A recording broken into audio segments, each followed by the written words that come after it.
Hey, what's up guys? I'm Dave. Welcome back to the Power Wagon Restoration Vlog, episode 8. Today's episode is going to take you moment by moment through June and July of 2021. This episode will get you caught up to the present, and going from here on forward, the episodes will be shot in widescreen format, as many of you have requested. So anyway, stick around. You're watching Parts and Restoration. All right, gang, I got 5 hours of shop time today. I'm going to do it to knock out some serious work on the Power Wagon. Stick around. I actually have a checklist so my crazy ADD brain can focus for once. So we'll see what happens. All right, this is the face of progress. I've got one inner fender. I've got two of my homemade brackets for the backs of my fenders, another inner fender, and then two more running board mounts, all painted with some of that awesome Eastwood 2K Aero Spray chassis black. I just love it. I can't get enough of it. It's super expensive, but it's worth it. And I started priming some of the other mounting surfaces related to the fenders because I'd like to get them onto the truck and in their spots soon. But to do that, I need to get all of the paint off of these. I've got some weld repairs that need to be done in this front end here where you can see there's some rot. Ugh, nasty. So got some work ahead still, but making progress, thank goodness. Good morning to you from Pirates and Restoration.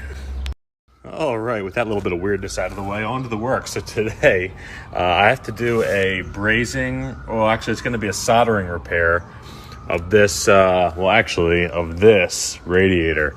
So I had split and damaged this radiator, fill tube, I guess, I don't know what it's called, in two spots when I was trying to repair the original one that I had. So what I'm going to do is I'm actually going to rob this one off of my parts radiator. I'm going to steal that part, and I'm going to separate all these other components out so I can sell them on eBay for major profit. So let's see. I'm going to remove this, get this nice and hot with the old torch, and it should just pop right off. Life lessons. Well, the only brazing tip that I have for this thing is way too big. It's for brazing like really hot, big stuff. It's actually probably like a proper welding tip. Anyway, I don't want to say destroyed, but maybe destroyed the original one. I was trying to repair, see that just hairline crack in there. There's another one on the same side. And I put way too much heat into it, and it's pretty much chowdered. So I have the other one, and I'm going to not touch that one until I get this to a proper rate. I'm actually just going to take the radiator off, take it to a shop, let them do it right, because I don't want to ruin this one. I only have one left, so ugh, what a mess. Live and learn. Well, because of the radiator failure over here, I'm going to switch gears. I'm going to bust out my Contour SCT tool from Eastwood, and I'm going to start stripping the paint off these things. I'm going to get these primed up and ready for their next steps in the process. I also have some weld repairs that need to take place toward the front here, which I'm going to handle once the paint is removed. So we'll see how this goes. So fenders are coming along really well. This one over here is done. It's covered in dust from the wheel here, but this one is just about done. And I just wanted to take pause real quick to point out there's a paint on here that's kind of cool. Underneath where the headlight was, you can see the headlights outline. We've got the original factory black. That somebody came in here and painted this red. Maybe it was a fire truck for some point. Who knows? And then last paint was the yellow one, which you can see over here. It's that yellow color. But as I peel back the layers, it's cool to think that, over the years, people have repainted this truck multiple times to keep it looking nice. And it's been loved on quite a bit over the years. And I'm excited to be part of this truck's story. So kind of cool. These are going to be going back to original factory black, probably sort of a matte-ish finish, we'll see. Finally, a job for my Evapo Rust Gel. This has been sitting on my shelf for like a year. So there's pitting all over the surface of this fender here, and I just want to get that rust to be, neutralized. Essentially, I want to get rid of it. I've already done this one over here. You can see it's turned that kind of like light brown rust to that black color, the way you sort of expect to see with regular Evapo Rust. So let's go ahead and apply some of this and see what it looks like. Let's start with the worst. So here we go. I'm going to just glue some of that on there. And then a little bit of paint action. Get it down in those pits, make some happy little trees. Oh yeah, right here on the fender. Happy Little Evapo Rust trees. Okay. You can see this stuff getting to work right away. You can see the metal going through the big change. Yeah, you know, when metal goes through the big change, they call that metal pause. That's a dad joke right there. Hope you enjoyed it. Okay, the fenders are done. Just the look I was going for. Can't wait to put them right back on the truck. Okay, obviously that's not true. I'm going to take a wire brush to this dried Evapo Rust Gel, and hopefully it'll take off any of the rusty pitting. You can see some of it is kind of like bled through there. Those brown dots is where that deep pits were. Let's see what that looks like. Right, okay. Let's see.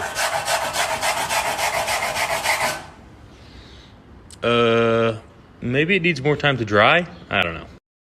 I read the instructions. You actually have to wash this stuff off. Dang it. Not gonna lie, the Evapo Rust put a pretty good dent in the rusty patches on here. It definitely got into the pits. So I'm gonna go one step further, and I'm busting out with the SCT tool with the wire wheel. Okay, wire wheeled this one. Second coat of Evapo Rust Gel on that joker, and then I just wiped off or sprayed off the Evapo Rust on this one. Now, it's kind of cool. You can see the difference in color here between what is still rusty, what the Evapo Rust did not and that sort of dark gray background of what the Evapo Rust has converted to something else. I can't remember the science behind it, but, you know, essentially it just converts it into not rust. And so that gray stuff is not rust, and the brown stuff is. So I'm going to go back, I'm going to wire wheel this whole thing in all the spots, reapply just like I did on that one, and keep it moving. Okay, here we have, after one layer of Evapo Rust washed away and then another thing of wire wheeling, it's actually looking pretty good. Most of the deep pits have been cleared out. The superficial stuff's all been scraped away essentially by the wire wheel. So we're making good progress. I'm going to add some more Evapo Rust and get back in the fight. Folks, you're staring at the king of janky electrical setups. I've got the battery in here. It's hooked up to the starter solenoid, which is hooked up to the ignition switch, which is dangling precariously off the side of the truck. There's 5 gallons of gas in the tank as of like an hour ago for the very first time. Let's crank this thing over and try not to die. Okay, here we go.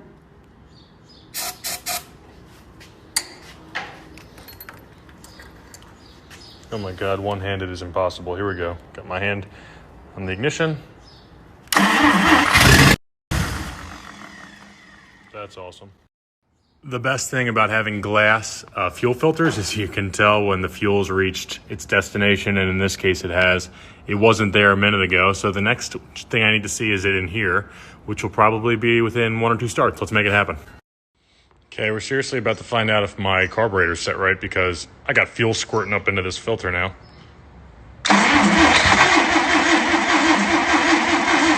Yeah!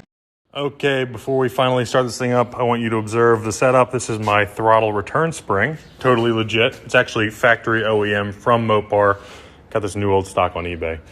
Anyway, my also new old stock throttle linkage, totally legit. Got that for like $400 on Mopar Mall. And anyway, I've got fuel. You can see here, there's a little bit of like juicage happening at that gasket. Got plenty of fuel bowl, super exciting. And let's go ahead and crank this thing up and just see what happens. Oh my gosh, oh my gosh. Ugh. I need to mount this better. This is not a good setup at all. Oh my gosh, I'm falling over.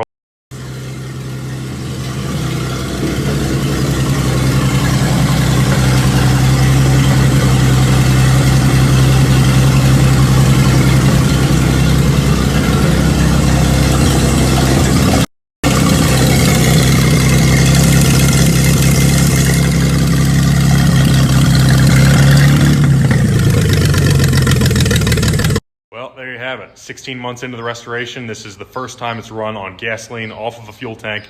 This is a really exciting moment. Thanks for being part of it. Thanks for watching. I'll see you guys on the next one. Oh, man. It's always something. Always something. That's oil. Good evening. I'm at the shop and I'm working on the fenders again. I just washed these down and brushed away the remaining Evapo Rust Gel. It's kind of left a, I don't really know how to describe the finish, but it's been on there for like 3 or 4 days.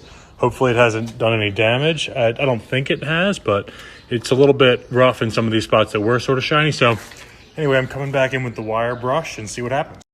What's up, gang? So I kind of had to go scorched earth on these fenders. I wasn't really getting up the amount of pitting up out of these things that I wanted to. And I mean, even after going, full retard on these things, I still have some rust, some scale left on the surface. But I'm happy at this point. I've definitely painted over significantly worse rust than this, and I would not call this significant rust by any stretch of the imagination. In addition to that, I'm going to be using a epoxy-based primer that's going to seal all this in, and I'm not really worried about it rusting any further. So yeah, I mean, these are coming along really well, and unfortunately, the combination of soft bristle brushes and Evapo Rust Gel was not enough. So there it is. So this is interesting. This is the OEM radiator fill neck, and this is the solution that some radiator shop came up with on my parts radiator. This is like a off-the-rack radiator fill neck for a truck that's got the same size fitting as, or same size cap, I should say, as the Power Wagon. But here you can see this looks like some kind of cobbled, you can see the lugs on there on the top and bottom, those little ears sticking out. That looks like a radiator connection to me. So they probably just cut this off, or maybe even a filler neck, and soldered this into place to achieve the proper height. So if I'm gonna go pay a radiator shop to do the same kind of a cobble job for me, I should at least try and do it myself first. So what I'm thinking is I may cut this top off, because you can see this top, like the grip edge here is what's actually messed up on mine. It's all globbed out from me putting too much heat into it. So maybe, just maybe, if I cut off just this top edge and I replace it with this good edge, you can see here this one is not damaged or destroyed, or actually really I'll just save everything on here and cut off and save the bottom end of this one to achieve that proper height. Manage the kind of like work these two together, and maybe I can come up with a solution that way. So here I've got a running board, and there's a flange on the outside that connects to another running board. There's 2 sections that make up the running boards. Now on this side, someone had just cut all of this flange surface off. So this is a piece of scrap that I had in the shop. Cut it to shape right in that corner here, and then I'm just tacking it in, and once it's in place, I'm just gonna cut all the excess off, have some more scrap to use for the next project, and then I'll be able to fit this up with the other piece, which is actually right here. So flanges are going to fit together. They're going to get spot welded together, or probably plug welded, as the case is on this particular one. And then I'll have a nice long running board. So this is welding in nicely, and I want to put a corner support in here, just a piece of angle similar to this one. And now this one was spot welded with a spot welding machine, but since I'm not sure about this one, I'm just going to plug weld this. Now, welding is I drill a hole and then I plug it. I weld straight through that material, and I melt metal onto this bottom sub material, and then it just kind of like connects it out and through that hole. Sort of the way a spot weld works, except for just a little different. It's kind of funny welding in a piece of an old welding machine's case as the patch panel, but that turned out really nice. I got those welds plugged in. You can see I filled the holes with weld. Those are the plugs, and that just connects the material to that corner brace. Too easy. Okay, not too bad. I'm happy with this. It's all tons of little spot welds. Got my little flange in there the way it needs to be. And next, I'm gonna have to join it with the other section of running board, which needs to be shaped a little bit. It's kind of got like a little arch going on, and this is nice and flat. So I need to get that one squared away before I attach these two together. So that's about enough for one day off to work. Ladies and gentlemen, the doctor's in the house. Surgery has begun and completed. Well, more or less. Went ahead and cut this thing apart today. As you can see, I've cut the roof. I cut out the front quarter panel, I think it's called. I've kept the A-pillars. of this replacement piece so that I can install them on the new cab, because the A-pillars on that are completely trash. Separated out the firewall, cut all these spot welds that connect the firewall to the cowl, and this thing is just ready to drop in, or it will be ready to drop in shortly. I'm gonna have to do some more precise kind of surgical stuff. I gotta remove all this extra material on here that I gave myself just so I didn't cut too short. And I'm shooting all this for a YouTube video. As you can see, got my YouTube shoes on just to make everybody so happy. And we're doing big things here today, guys, making lots of sparks and having a blast. So I'm done for the day. I'm beat, but I'm going to post some more video of this action very soon. So I'm thinking maybe I should rename my channel to like Dave's House of Chop or something really annoying like that. And maybe I'll get a Discovery Channel deal out of it. Thoughts? One last little story. You can see on here where there's some paint left in this on this fender, and the reason that was because when I went over with the surface conditioning tool, the paint was down in some big dents in here. So, but what I did today is I went in with my hammer and dolly, and I smoothed all that out. It's still a work in progress, and it's actually the very first time I've ever done any kind of body work, like taking dents out. But boy, it really is hard to tell, but it is pretty darn smooth. Like if I went in here with Bondo right now, it would be gone. I also dollied out a big ding right on the front here. This was a crater, and now it's relatively smooth. I'm struggling to match this contour right here. You can see it's kind of comes to a sharp point versus a nice slow radius right there. So I'm working to figure out the best ways to do that. It's all trial and error. I have no formal training in this, but it's a lot of fun. I'm digging it. I guarantee one of you guys is going to be like, oh, well, it's cut apart. Why don't you turn it into one of those, four-door crew cab power wagons that you see? Unpopular opinion, they look terrible. At me, bro. So I've encountered a little bit of a problem with the way I was planning on reconstructing the cab. Because I have these bracing pieces in place to keep the original shape of the cab, to keep the original level of the roof and everything like that, so I don't have any door gapping issues when I rebuild the front. I've got these braces in, and unfortunately my plan was to cut out all this stuff on the bottom here and replace it with good metal from the other cab, these bottom of these A-posts. So it makes me start thinking that I might need to remove this bracing in order to drop those A-pillars in properly. But that makes me concerned that I might lose my door gaps properly. Now, my thought was, if I try and do all this with a door in place, I can just kind of build around that and just make sure that the doors are where they need to be. And I would be able to maintain the X bracing and that straight up and down bracing. And then maybe I put some additional bracing inboard, to the firewall, and bring that straight down to the floor, where I have then access to the bottom of the A-pillar to install that stuff. Any thoughts on this? Any advice that I can get? I'd really appreciate it. It's my first time doing this, and I just don't know. I don't want to screw it up, and I'd like to get it right, at least sort of on the first try. So hit me up if you have any thoughts on this matter. What's up, gang? Did a little stop down at the shop today, and I took care of something I've been wanting to do, which was to strip some of the unnecessary metal off of this replacement panel that's going onto the truck. And I did that by using spot weld drills to drill all these spot welds along the side here, all along this L shape, then on both sides. And so I'm one step closer to having this panel prepped to go onto the cab that I'm rebuilding. The next step on this is going to be on both this piece here and the one over there, cleaning up these mating surfaces. That's going to require a little bit of repair welding, some of these spot weld drill holes, and just getting this all wire brush clean, rust encapsulated. There's going to be some rust patches that need to be metal patches need to be done.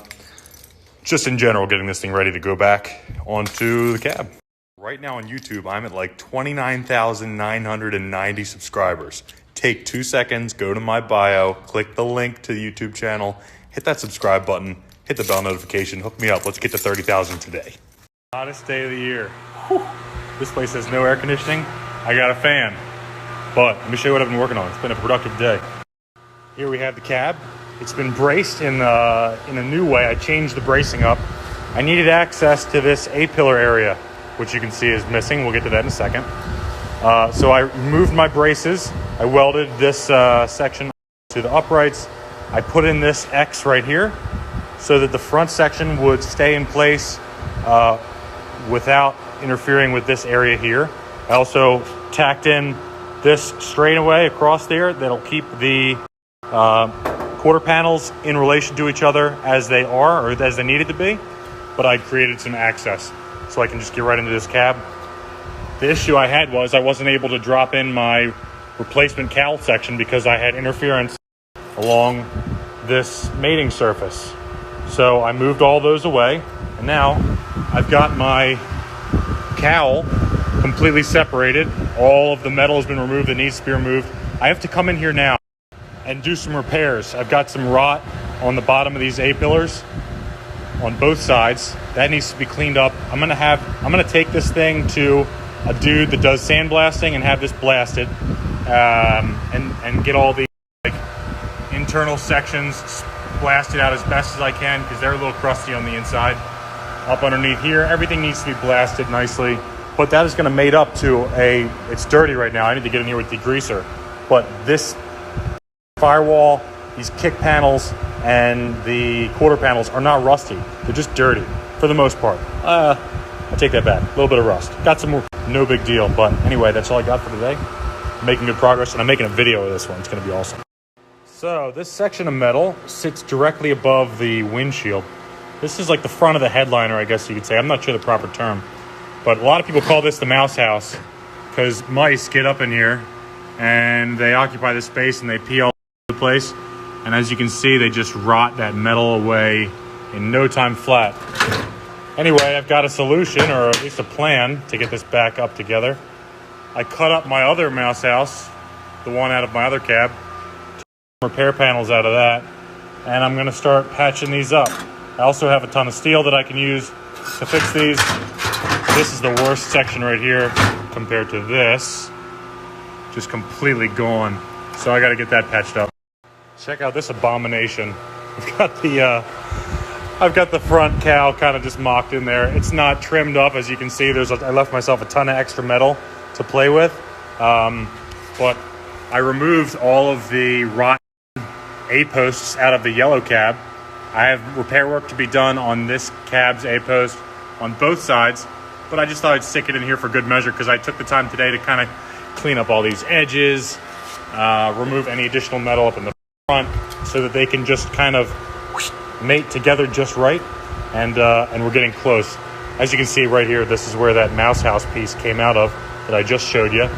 That kind of tucks right in there. Look how nasty it is right there on the inside. Ugh. Spent a little bit of time on the rusty spots on the outside of the cab today. I used my Eastwood surface conditioning tool, which is just a total joy to use, to remove some of the paint around these. And I sprayed some rust converter onto these rusty bits.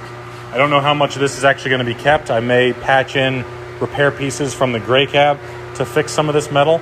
Although it's pretty solid, it's actually completely clean on the inside. So that's sort of like a surface creeping rust that occurred underneath the paint. But I went around and used the SCT surface conditioning tool to remove that paint, expose some of these pits, and rust convert them before I get ready to prime these. And then once this is primed up, I'm going to start going in with Bondo and doing some body work on this. So that's all coming very soon. Some super exciting stuff coming down the pipeline. My good friends over at yournexttire.com in Firth, Nebraska contacted me today to inform me that a tire that I've been looking for that had been discontinued during the pandemic just came back into production. They are Power King, I think they're called like Extra Traction or something like that. Premium traction tires, that's what they're called, premium traction. I'll link a picture right after this. They're coming in like a week or so, and I've got 5 of them on order, tubes and flaps, so I can get this thing rolling again. Now, once that's done, to actually get it rolling, I need to get my radiator finished being repaired. So it's off the truck. I took it off today. I got to take the radiator out and send that off to a shop because I just don't want to screw it up. But this thing is going to be on wheels and under its own power, I think in 3 weeks, tops. Mercy, mercy me. Look at these bad boys. My goodness. These are Power King premium traction tires. They just came back into production after the COVID-19 pandemic. They had been unavailable for basically a year. And I was thinking about compromising on some tires that I didn't really like to go in the Power Wagon. Look how tall they are. Tall and skinny. Just like a Power Wagon needs. Amazing. Not a big fan of rubbers, but always happy to take a delivery of tires. These things literally hit me on my freaking hip. I don't know exactly how tall they are. I think they're like 36 or 38 inches tall. Got 5 of them, one for the spare, right on the side of the old bed. Beautiful, beautiful, beautiful. So, getting my radiator running today. This is the fill neck, and this one was very badly damaged when I accidentally tried to braze this thing with an oxyacetylene torch and basically melted half of it. So what I have here is the filler neck off of the parts radiator, the parts truck radiator, and I'm cutting this one down so I can use the bottom half of this to make these two pieces the right height. So I'm gonna basically merge these two. I'm planning to flux and solder these pieces back together and then solder this whole assembly back onto the top of the radiator. Let's see how it goes. All right, we're getting there. Got a little bit of a gap that I need to fill up, but boy, what an education. This is probably the wrong way to do all this, but first I'll heat it up. And then I'll squirt a little bit of flux in there with, this is paste flux. Probably didn't get that hot enough, that's okay. Now, we're gonna come in, heat it up again. Flux will burn off. Wait till I see a little green smoke, and then I come in and just, come on, get in there. Didn't get it hot enough. I'm like being super careful because I don't want to screw this up.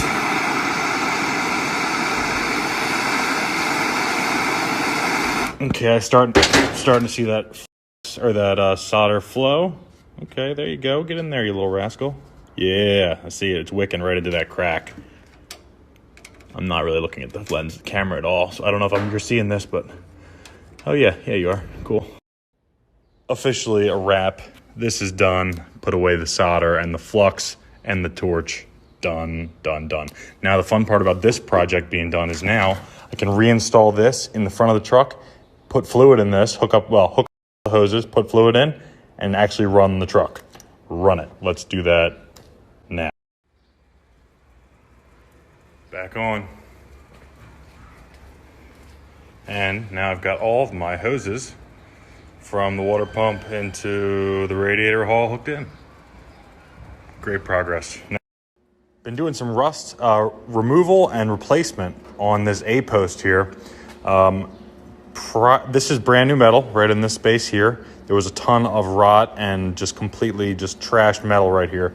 So I cut that out, but to access this, as you can see, this is like the inner member. There's an outer top layer that was also trash. And so I replaced that. I've got a brand new piece of steel right here. Well, it's not brand new, like I said. I'm trying to use some of the metal from the old cab as patch panels as best as I can. And this piece here has been sandblasted. That's an original piece. And it's complex enough of a shape for me that I don't want to mess with it. So anyway, I'll weld this in, and this will be spot weld along the edge. So I'm going to do plug welds. And then weld it along 1-2 sides. And then we'll move on to something else after that. Next up is this section along here. I'm gonna come in here with a flap wheel and clean up all this rust, get this metal nice and clean. Each one of these little circles here is a weld that needs to be ground off. And then once this is all cleaned up, I need to go in and cut out this rotten section here and replace that with some new fresh metal. Also gonna get this opened up a little bit in here so I can clean up this inner section in there. So I went in, ground down these spot weld heads, and I cut out that rotten section, replaced it with a piece of the leftover steel from this cab. You can see the color scheme is the same. And so next up, I'm gonna be taking a cutting wheel and going right down this line to trim that off. And then I'll be fitting up another repair panel on here. Good progress. So I trimmed this off and I installed my patch panel. Got it welded up all along this edge and this edge. You can see 1, 2, 3, 4, 5 plug welds that kind of look like spot welds, serve the same purpose. So today I've been able to fix 1, 2 sides of this. The next time I come down, because I'm pooped, I'm going to cut out this section and replace it, and this section and replace it. So I'll have 4 sides. This will be good to go. And then once that's done with this particular side, I'm going to need to extend it a little bit, because when compared to the section that's been removed from the yellow cab that this here is going to replace, got a little bit of a length difference going on. So we'll see how I'm going to do that. I'll figure it out when the time comes. Anyway, that's it for now. Hey gang, well, I'm back in the shop today and I'm going to put some coolant in this here engine. Let's fill it up for the first time. Very exciting. Let's do it. Okay. Oh, I missed. Glug, glug, glug, glug, glug, glug, glug, glug, glug, glug, glug, glug. The persistent leak from the bottom of the radiator. I spilled a little bit, but I've cleaned up significantly more than I spilled, and it's just coming out. I don't know exactly where, but all I know is I pull this radiator now. Dang it. So with my radiator plans foiled for now, I'm going to remove this section of the A-post, extend it ever so slightly, and this will get rid of this nasty rotten hole. We're going to patch it up with this. Always a joy to drill some spot welds out. I'm harvesting this nice yellow section here. This is part of the A-post that faces you when you're sitting in the driver's seat. And this is good. This has good metal in here, and I want to reuse this metal on here. So harvesting spot welds, and you can't see them, so I'm just using this scraper tool to just drive in between these 2 pieces of sandwich metal until I hit a hard spot. And then I know that's where my spot weld is. So we'll see how this goes. I'm almost done. Okay. Nice, usable panel. Not even all that crusty. Gotta love it. All right, next up is this patch panel. This is gonna go in right here. And before I weld that in place, there is a door attachment, place that I've taken out. I've primed. I've actually welded in a patch on here because it was starting to rot out on that section.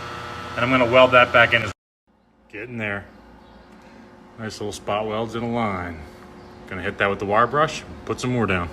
After that, once this is in, I'm going to have to go back in here and trim off that excess to match up with that seam edge there.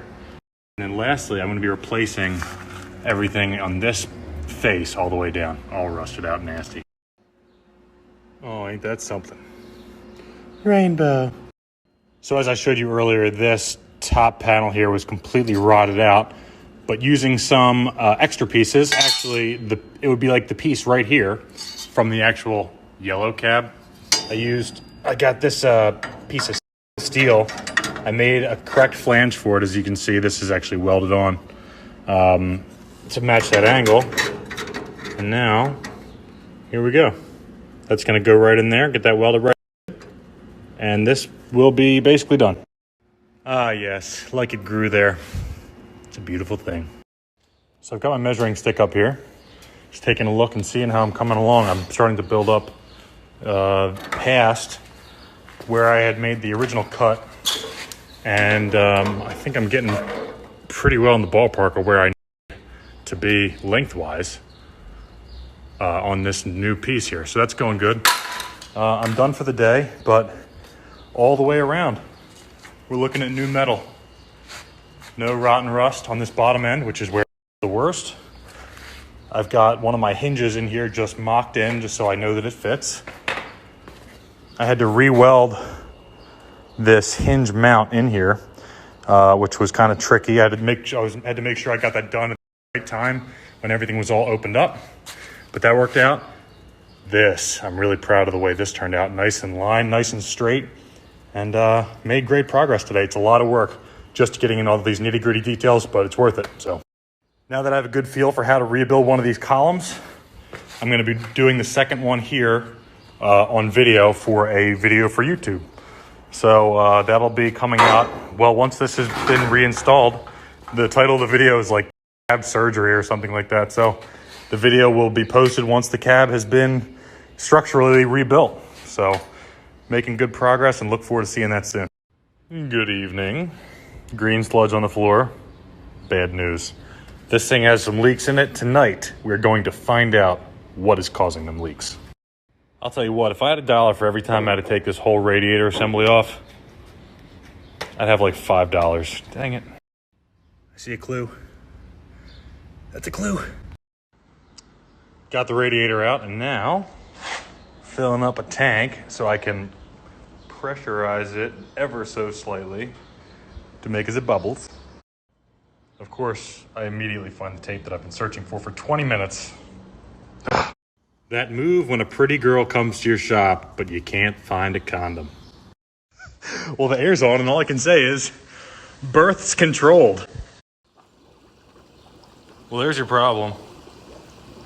That's a big leak. This might actually not be as bad as I initially thought. So let's take a look here. When I bring this really close to the water, let's see if we can see. It's really only coming out of one, it's kind of hard to see with the glare. It's really only coming out of one spot, like right on the corner, maybe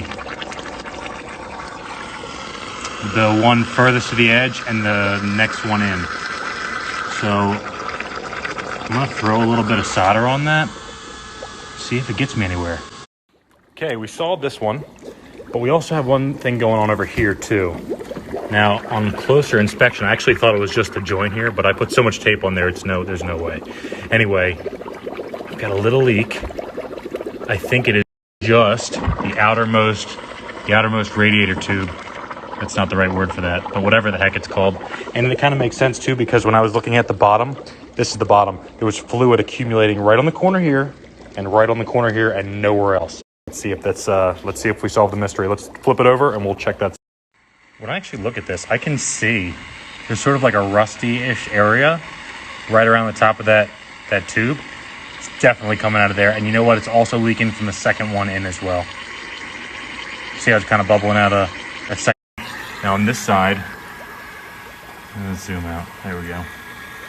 Got a little bit of bubblage happening. Probably the outermost two tubes as well. Glued some solder on there. Let's flip it over. Let's check the bottom. Well, that, ladies and gentlemen, is a beautiful thing. With the exception of an occasional love burp coming out of the radiator condom, there are no bubbles happening.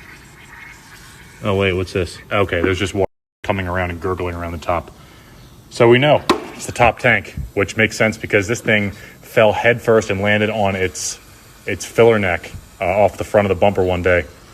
Literally the day after I had it repaired. Thanks. You roll up to the jacuzzi. There's a 75-year-old black dude sitting in there, and he already has a condom on. What do you do? I think I'm going to throw in the towel on this one. Definitely got my butt kicked by this radiator. It's still leaking. I've tried fluxing, and that's literally the end of my solder. And it's just not happening. I don't want to damage this thing beyond the point of repair. I've already kind of just melted some of the fins. Not really happy with that. But yeah, so that's where we are. So before I take it to the radiator shop, I'm going to pull a Hail Mary real quick. And here you can see I've packed solder rods on either side of the damaged tubes, on both sides. And I'm gonna heat these things thoroughly and see if this plugs the leak. If it doesn't, it's okay, because I was gonna take it to the radiator shop anyway. Let's do it. Nope. Can't believe this thing beat me. I usually don't get beat. I pretty much always win. Every time I go after something, I usually win. Who's all had a radiator record or repaired? Any good experiences? Does anybody know how to fix these things anymore? I feel like this is probably one of those areas where things just get replaced when it's broken at this point. I don't know. Looking for advice. Mad science time. Heavy tank full of water. Pretty far to get to the curb, and I don't really want to, flood my neighbor's basements out, so I got the tube all the way in the bottom, weighted down. I did the siphon trick where you put the end of the hose in your mouth, suck the water until it comes out, and then put the end of the hose a little bit lower than the lowest point in the tank, and it should drain it till it gets all the way to the bottom. Let's see where this is in other news. Science is awesome. So I refuse to have a completely wasted night just because my radiator repair did not work out. So what we're going to try and do is I've got one repaired Bud 5-lug split ring wheel, and we're going to put it together. So step one, we got to protect the inner tube from the metal surface here. So we wrap it with a flap. That's awesome. I'm already doing it wrong. Reset. Step 1 is actually inflate the tube outside the tire and realize that you then cannot put the inflated tube into the tire. Step 2, deflate tube and then insert into the tire. This is so humiliating. All right, actual step 1, get the tube in the tire and make sure there's no wrinkles on the actual tube itself. Step 2 is then to install the flap and then tuck it in inside there. Let's do that and I'll show you when I'm done. Okay, next, figure out where your valve stem is. Mine's right here. And line that up with the valve stem opening in your wheel. This is kind of tricky because you have to feed the valve stem in kind of the opposite way you think it would go. Sort of counterintuitive. Okay, it's tucked in. You're actually looking at the back side of the wheel that will be facing the brake drum. So now I actually need to let the air out of this because I've had the tube inflated to make it a little easier for it all to kind of stick together. But now I'm going to let the air out. There's the valve stem. There's the Schrader valve inside, same like you'd find on a bicycle. You've got a tool in your cap a lot of times that goes right over top of the Schrader valve. And then you can just turn lefty-loosey and that'll bring the Schrader valve right on out. Once it's ready to come out, it'll literally shoot across the room. So make sure you're clear. And there's the Schrader valve. Just by letting the air out, it's seated itself. So now we got to put the locking ring on. So this is one of our split locking rings. They call these the Widowmakers.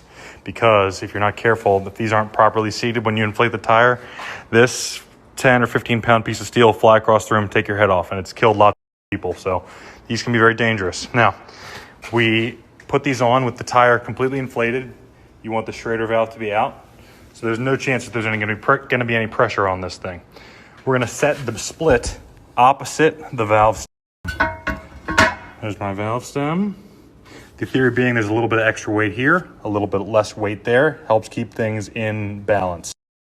It's going to take a little bit of time to get some extra air out of those tubes so I can get this thing really low, way, way, way below the level of the top of the wheel. Okay, with my locking ring back seated where I want it, and get it a little bit lined up there, I'm going to make sure this inside this lower lip of the locking ring, I'm going to push on it and get it seated below the level, below this little flange here. Okay, so it's actually hooked in there now. And so I'm just going to use my feet to hold this in place and then just going to kind of walk around it. There we go. That's locked.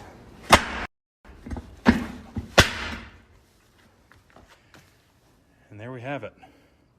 Locked in place. Got a little bit off kilter. It should be okay. And there you have it. This thing is set up for inflation. Now, when we're going to inflate this, I'm going to take chain. I'm going to wrap it through here, all the way around the tire, back out through here, all the way around. So if this thing does decide to kick loose on me, the chain will retain the locking ring and I won't die. Thanks for watching. Have a great rest of your night.